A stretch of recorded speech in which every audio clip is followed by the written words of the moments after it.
taken me over 25 seconds to talk now. Hello, YouTube. What I'm trying to do right now is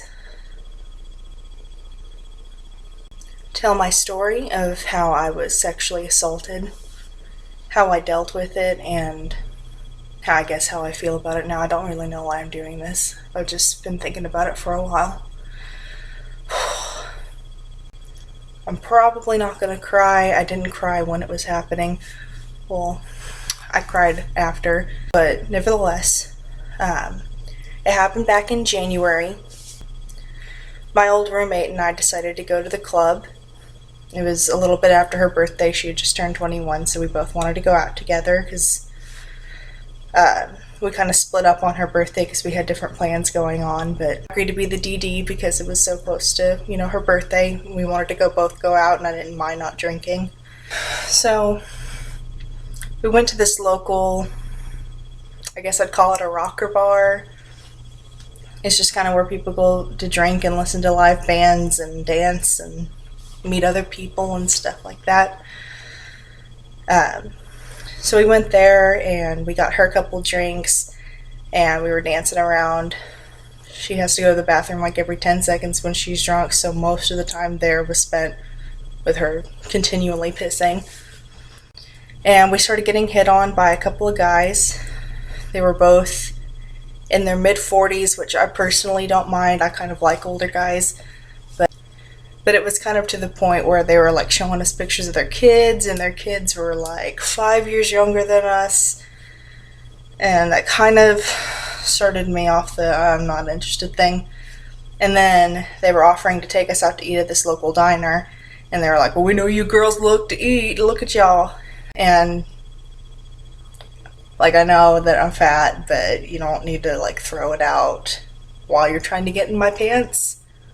It's not a good come on. So we said that we had to go to the bathroom, and then once we got away from them, we snuck out the back door and ran into these two guys, another set of guys, named Alan, and it was either Darren or Daryl. I think it was Daryl because he was super fucking hick. That name seems more appropriate looking back on it. And they were wanting to go to, what we were at was a bar. They wanted to go to the club, where everybody goes to dance and fuck everybody. And we were like, I don't really know. We were thinking about just going home after this. And they're like, well, we'll pay your way in and we'll give you gas money.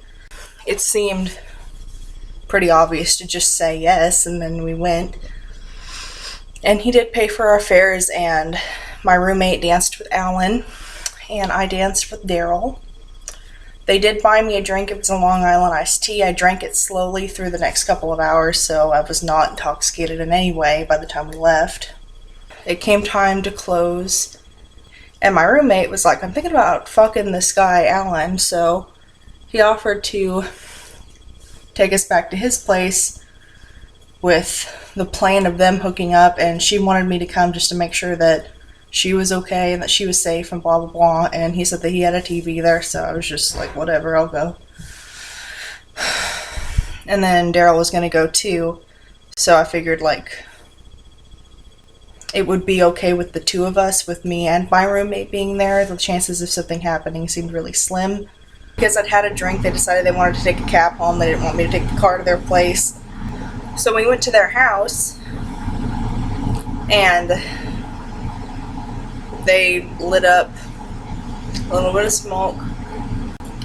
And then when Daryl got the weed in his system, I don't know what happened, because I know weed doesn't tend to make people violent, but I think being both high and a drunk, he just couldn't handle it, and his girlfriend and them had just broken up. He couldn't handle that.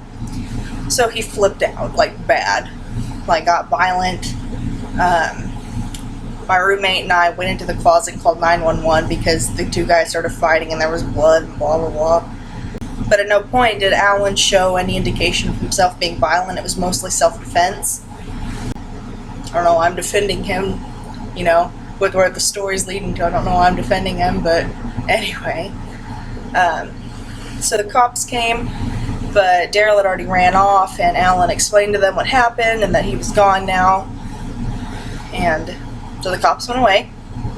Alan turned on Rio, the kid show, because he said all he has is kid movies, for me to watch while him and my roommate went into the bedroom. And I guess throughout the course of the night, my roommate had changed her mind about having sex with him. He tried to advance more on her, and she was like, no, I don't want to, and went to sleep. Apparently his main objective for the night was to have a threesome with the three of us, but I'd given him no indication of interest, like none at all. I wasn't fucking interested at all. I mean, he wasn't ugly, but I don't like to have... I'm not a casual sex from a guy at the bar kind of girl.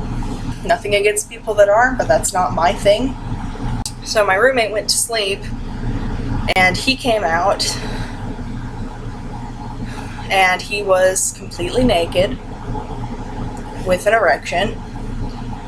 And nudity doesn't really bother me from neither men or women, so I didn't think much of it. I just assumed that he didn't realize that I was there, or he didn't realize that he was completely naked. I don't know. But then he comes over to me and proposes activity that I'm not interested in. And I told him no, I didn't want to. And he was like, oh, come on, there's nothing wrong with it, and blah, blah, blah. And he grabbed my hand and put it on his dick. And it wasn't registering to me yet what was about to happen. I don't know why, because this is not the first time something like that has happened to me. But it wasn't... It was not apparent to me what was going to happen until it happened. And he grabbed me by the hair like that, and then pushed his dick into my mouth and started, forced fellatio, if you will. And during that point, I was kind of going through this series of thought, like, okay, I did tell him no. I was very specific. I told him no. Is this really happening? Yeah, it's really happening. It might get worse. What can you do? So I bit his dick, and he, pulled his dick out of my mouth and went back into his room. That was just the only thing that I could think of to do at the time, and I wanted to just fucking bite it off, but I was still having a hard time comprehending what was going on, so I didn't go full at it. I just sunk my teeth into it enough to where I knew it would hurt and that he could still get away from it. So he did. And it was like 5:30 in the morning at this point. And I was trying to think of people who I could call, and the only person I could think of to call was one of my friends who lives about 20 minutes away from me, but I know that he tends to get up pretty early to work out. I called him and I told him where I was. He said, I've never fucking heard of that place, but I'll try to find you. Just keep the phone close by. I'll call you if I get lost or if I need any clarification on the directions. I was like, okay. And I waited outside for a little while. And then I went back into the apartment and I went into the bedroom and I decided I'm going to explain to my roommate what's going on, exactly what's going on, what the person that she was sleeping next to did to me. And I was like, no, I'm fucking leaving. And I don't know, this guy had to have been like, I'm not justifying it, but just the way that he was thinking, he had to have been ridiculously drunk. I don't know how much he drank before we saw him, but he was just like, no man, just get her into it and then we'll all have fun. And she was like, no, Jade's not like us. She's not going to want to do that. And I'm like, no, I don't want to do it because you put your fucking dick in my mouth when I told you not to. And he's like, then why did you put your hand on my dick? Because you grabbed my hand and put it on your dick. That's why. And he didn't say anything. And my roommate didn't say anything. So I went back outside. And that was when I started crying. Just vent out my frustrations internally by crying. It was fucking like 30 degrees outside. And I wasn't in like shorts or anything. But I was wearing less than what January requires in my area. So I was really cold, and I waited out for about an hour, and then I saw my friend's car, and I got in there, and he he had like the flu, or he took too much of something, and he apparently had like a really horrible case of the runs. But he still came out to find me in the middle of nowhere. We had to stop like twice on the way home. He's got me for that. I owe him a lot. I brushed my teeth, then I went home and I went to bed. I did not go to the police right after it happened. I've never gone to the police about it. I've never filed a restraining order.